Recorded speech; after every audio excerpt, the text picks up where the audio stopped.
अस्सलाम वालेकुम अज़ीज़ तुलबा व तलबात। अगर आप लोग एमए उर्दू के स्टूडेंट हैं और आप लोग एमए उर्दू का पेपर पैटर्न और इसके अलावा पेपर प्रेजेंटेशन, पेपर अटेम्प्टेशन के बारे में जानना चाहते हैं कि एक क्वेश्चन की मिनिमम और मैक्सिमम लेंथ कितनी होनी चाहिए, एक क्वेश्चन को अटेम्प्ट कैसे करना है, पेपर के अंदर हेडिंग देनी है या पैराग्राफिंग करनी है, ये सब कुछ इंशाल्लाह इस वीडियो में आप लोगों को बताने की कोशिश करूँगा। सारे डाउट्स ये वीडियो को देखने के बाद आप लोगों के क्लियर हो जाएंगे।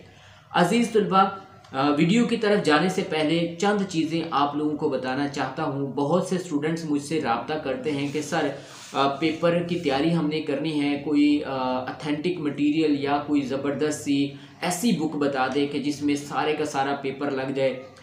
तो मैं स्टूडेंट को पहले एक दो साल पहले जो है मुख्तलिफ बुक्स रिकमेंड की थी, लेकिन मैंने जब वो खुद चेक की तो मार्केट की जो बुक्स हैं तो उसमें काफ़ी ज़्यादा फॉल्ट थे, काफ़ी ज़्यादा गलतियां थी, क्वेश्चन के आंसर टू द पॉइंट नहीं थे। तो फिर मैंने मुसलसल एक साल कोशिश की और कोशिश करने के बाद मैंने हालशुदा गैस पेपर अपने ही बनाए हैं। 10 से 12 सवाल हर सब्जेक्ट्स के मैंने निकाले हैं और इसमें से 100% पेपर लगेगा। मैं इसकी गारंटी देता हूं अजीज़ तुलबा व तलबात। आप लोगों को पेपर पैटर्न के अकॉर्डिंग 9 क्वेश्चन आएंगे, आप लोगों ने 5 क्वेश्चन अटेम्प्ट करने हैं। तो पाँचों के पाँचों क्वेश्चन इंशाल्लाह इन 12 सवालों में से लगेंगे। और आप लोगों को बताता चलूँ कि ये जो हमने गेस्ट पेपर बनाए हैं ये पास्ट पेपर को मद्देनज़र रख के हमने बनाए हैं और 5-5, 6-6 सवालों का एक ही आंसर हमने निकाला है। मतलब इसका यह है कि जो मल्टी आंसर होता है वो हमने इसमें निकाला है और बहुत ही इजी लैंग्वेज हमने इसमें यूज़ की है, सिंपल लैंग्वेज है, टू द पॉइंट है और इतनी लेंथ है कि जितनी एग्जामिनर मांगता है उतनी इसके अंदर लेंथ है। और मज़े की बात यह है कि ये सारे के सारे कंप्यूटराइज्ड लिखे हुए हैं, टाइप किए हुए, हाथ से नहीं लिखे हुए। अच्छा, अब हम बात करते हैं पेपर पैटर्न की। पेपर पैटर्न अभी मैंने आपको कुछ ही देर पहले मैंने बताया है कि 9 क्वेश्चन आप लोगों को आएंगे और 5 क्वेश्चन आप लोगों ने अटेम्प्ट करने होंगे। 4 क्वेश्चन की आप लोगों को चॉइस आएगी। पहला क्वेश्चन जो है वो कंपलसरी होता है। बाकी जो यूनिवर्सिटीज़ हैं, पंजाब यूनिवर्सिटी के अलावा, उनका जो पहला क्वेश्चन है वो मुख्तसर सवालात पर मुश्तमिल होता है। तो जो कंपलसरी सवाल होता है, मतलब जो लाजमी सवाल होता है, उसको आप लोगों ने लाजमी अटेम्प्ट करना होता है। चाहे आप लोग उसका आंसर रॉन्ग लिख दे, गलत लिख दे, लेकिन आप लोगों ने अटेम्प्ट लाजमी करना है। ठीक है। जो स्टूडेंट अटेम्प्ट उस क्वेश्चन को नहीं करते तो उनके सप्ली आने के चांसेस बहुत ज़्यादा होते हैं। ठीक है। 80% जो स्टूडेंट है उनकी सप्ली लग जाती है और बाकी जो 20% है हो सकता है वो किसी चेकिंग में जो एग्जामिनर है या जो चेकर है उसको पता ना चले और उसकी सप्ली ना लगे। लिहाजा पहला जो कंपलसरी क्वेश्चन है वो आप लोगों ने लाजमी अटेम्प्ट करना है। ये चीज़ आप लोग मद्देनज़र रखिएगा। दूसरा क्वेश्चन जो स्टूडेंट बहुत ज़्यादा पूछते हैं और तकरीबन 2 महीनों से मुसलसल स्टूडेंट यही पूछ रहे हैं कि सर फ़लाँ टीचर ये कह रहा है, फ़लाँ प्रोफेसर ऐसे कह रहा है कि उसमें पेपर के अंदर जो क्वेश्चन है वो उसकी हेडिंग नहीं देनी, क्या किया जाए, पैराग्राफिंग करनी है या हेडिंग के साथ क्वेश्चन का आंसर लिखना है।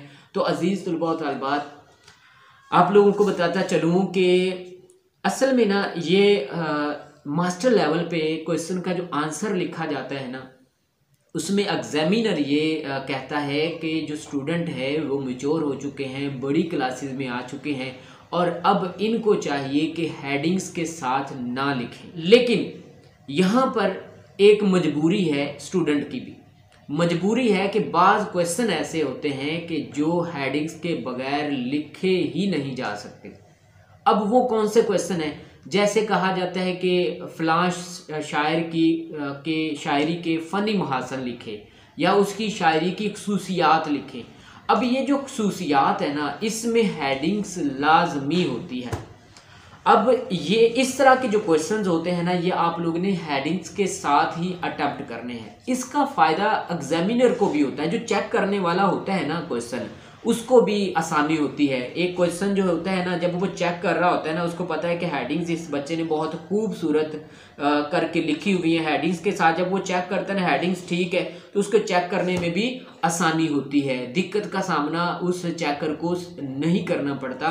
तो जिन क्वेश्चन की हेडिंग्स हो उनको आप लोगों ने, उनके आंसर आप लोगों ने हेडिंग्स के साथ ही लिखने हैं, ठीक है। और जिनके जो आंसर हैं हेडिंग्स वाले नहीं होते, मतलब फनी खसूसियात के अलावा बाकी जो क्वेश्चन, काफ़ी ऐसे क्वेश्चन हैं जिसमें पैराग्राफिंग करनी होती है, तो उस तरह के जो क्वेश्चन है उसमें आप लोगों ने पैराग्राफिंग ही करनी है। ये नहीं है कि खसूसियात में भी आप लोग पैराग्राफिंग करते रहो, फनी महासन में भी आप लोग पैराग्राफिंग करते रहो, ऐसा नहीं करना आप लोगों ने।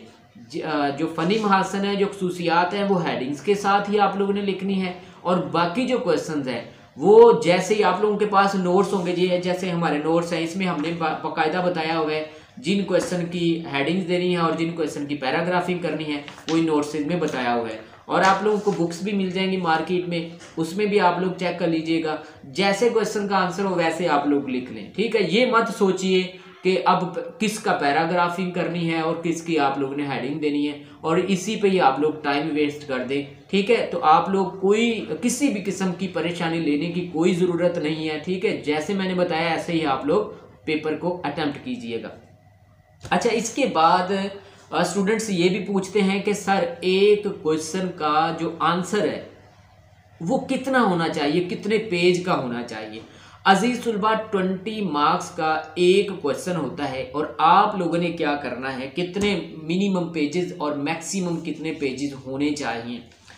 अब देखें, ये एक पेज है, ये एक और ये दो, मतलब पेज एक है, सफ़े दो हैं, एक दो, ये दो सफ़े।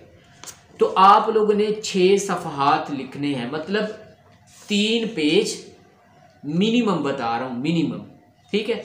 मिनिमम 3 पेज होने चाहिए, और सफ़े कितने होंगे, 6 सफ़हात होंगे, और मैक्सिमम आप लोगों ने 4 पेजेस लिखने हैं। 4 से 5 पेजेस भी हो सकते हैं, इससे ज़्यादा आप लोगों ने नहीं करना, आप लोगों का टाइम वेस्ट होगा। तो मिनिमम कोशिश करें कि आप लोगों के पेज 3 होने चाहिए। जब 3 पेज होंगे आप लोगों के, और आप लोगों के 6 सफ़हात हो जाएंगे, और ये नहीं है कि आप लोग 2 पेज कर दें, 2 पेज लिखेंगे तो आप लोगों को मार्क्स भी उतने ही मिलेंगे। अब स्टूडेंट्स ये भी पूछते हैं कि सर एक जो आंसर है क्वेश्चन का जो 20 मार्क्स का है, उसमें कितने अशार की कोडिंग करनी चाहिए। कोशिश करें कि हर जो पैराग्राफ है उसके बाद आप लोग अशार की कोडिंग लाजमी करें। जब आप लोग अशार की कोडिंग करेंगे तो जो चेकर है वो आप लोगों को मार्क्स ज़्यादा देगा, ठीक है। जो स्टूडेंट अशार की कोडिंग ज़्यादा करते हैं उनको मार्क्स ज़्यादा मिलते हैं। कोशिश करें कि हर जो शायर है उसके आप 5 से 10 अशार याद कर लें, ठीक है। मीर तकी मीर के, मिर्ज़ा गालिब के 10 अशार आप लोगों को याद होने चाहिए, तो आप लोग हर जगह पे उसको लिख सकते हैं। इसके बाद स्टूडेंट्स का सबसे ज़्यादा पूछे जाने वाला सवाल ये भी होता है कि सर एग्ज़ाम में जो अशार की तशरीह का पोर्शन आता है उसमें 4-5 अशार आते हैं, क्या अशार की जो तशरीह है वो इकट्ठी एक ही पैराग्राफ में कर दी जाए या अलग अलग शेर की तशरीह की जाए।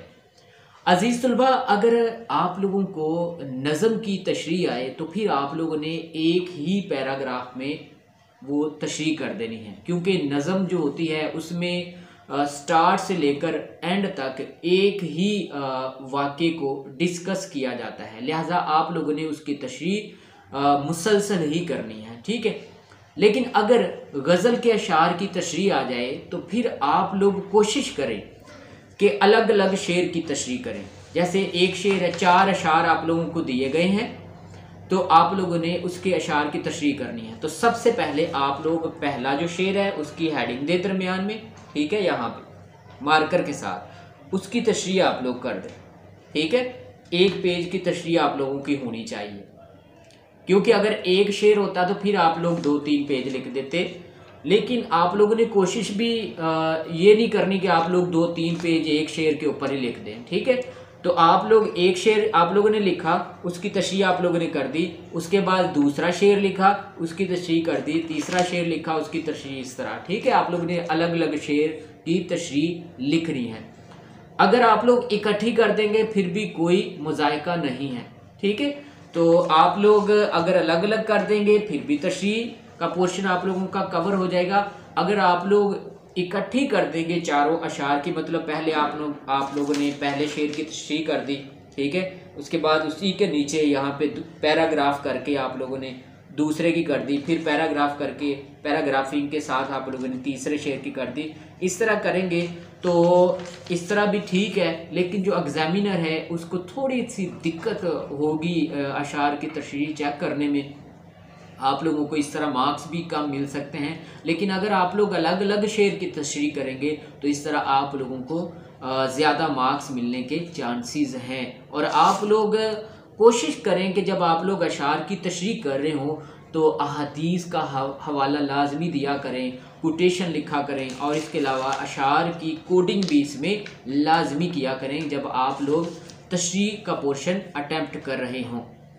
अजीज़ तलबा, स्टूडेंट्स मास्टर लेवल के हो चुके हैं, उनको अभी तक पेपर अटैम्प्ट करने का मेथड ही नहीं आता। आप लोग सबसे ज़्यादा जो कोशिश किया करें कि पेपर अटैम्प्टेशन अच्छी हो, आप लोगों की खूबसूरत हो, मार्कर आप लोगों ने कट वाला यूज़ करना है, अच्छी आप लोगों की राइटिंग हो, खूबसूरत आप लोगों ने खुला खुला करके लिखना है, आप लोगों के मार्क्स ज़्यादा आएंगे। बहुत से स्टूडेंट्स ऐसे होते हैं जो A to Z चीज़ें सही अटैम्प्ट करते हैं, सही क्वेश्चन का आंसर लिखते हैं, लेकिन फिर भी उनकी सप्ली लग जाती है क्योंकि उनकी पेपर प्रेजेंटेशन, पेपर अटैम्प्ट करने का मेथड वो करेक्ट नहीं होता। वो अल्फाज को एक दूसरे के अंदर मिक्स कर देते हैं, जिसकी वजह से जो पेपर चेक करने वाला है वो उसका मूड ऑफ हो जाता है, तो जिसकी वजह से आप लोगों के मार्क्स भी कम आते हैं या बाज़ औक़ात आप लोगों की सप्ली लग जाती है, ठीक है। तो पहला जो क्वेश्चन है आप लोग वो करें जो आप लोगों को सबसे ज़्यादा आता है, अच्छा आता है, अच्छा अटैम्प्ट करें आप लोग, और एंड पे भी आप लोग वो क्वेश्चन लिखें जो आप लोगों को अच्छा आता है। स्टार्ट में और एंड पे आप लोग जो आप लोगों को अच्छे क्वेश्चंस आते हैं, सही आते हैं, खूबसूरत अटैम्प्टेशन के साथ आप लोग लिखें, ठीक है। तो फिर इंशाल्लाह आप लोगों का पेपर बहुत आउटस्टैंडिंग होगा इंशाल्लाह। अजीज़ तलबा व तलबात, आप लोगों के जहन में पेपर पैटर्न, पेपर अटैम्प्टेशन या फिर पेपर प्रेजेंटेशन के बारे में किसी भी किस्म का क्वेश्चन हो तो आप लोग कमेंट्स बॉक्स में हमसे ज़रूर पूछिएगा। इंशाल्लाह आप लोगों को गाइड करने की कोशिश की जाएगी। तो अजीज़ तलबा व तलबात, अपना ख्याल रखिएगा। बेस्ट ऑफ लक एग्ज़ाम के लिए।